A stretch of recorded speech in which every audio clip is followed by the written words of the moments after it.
Und auf jede der 6 Bitten antworten wir als Gemeinde: Wir bitten dich, erhöre uns. Gott, Heiliger Geist, dir tragen wir vertrauensvoll unsere Bitten und Anliegen vor. Für alle, deren Leiden keine Aufmerksamkeit bekommt, schenke ihnen Kraft, Mut und Zuversicht, dass sie in ihrer Not Trost finden und ihnen geholfen wird.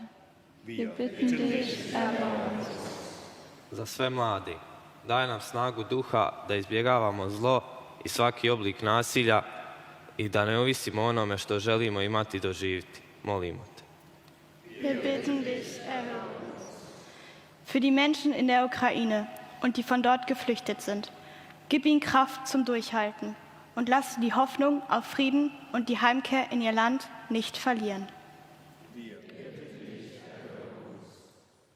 Za sve ljude dobre volje, neka iskuse koliko dobroga u zemljama Istočne Europe donose projekti koje podržava humanitarna organizacija Renovabis. Molimo te. Za djecu i mladi u školskom centru, u našem rodnom Žebiču, da postanemo vjerodostojni kršćani koji se zalažu za ugroženi i da uvijek ostanemo pošteni u sportu. Molimo te.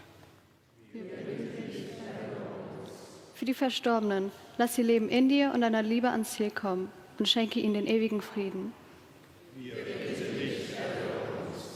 So bitten wir durch Christus, unseren Bruder und unseren Herrn.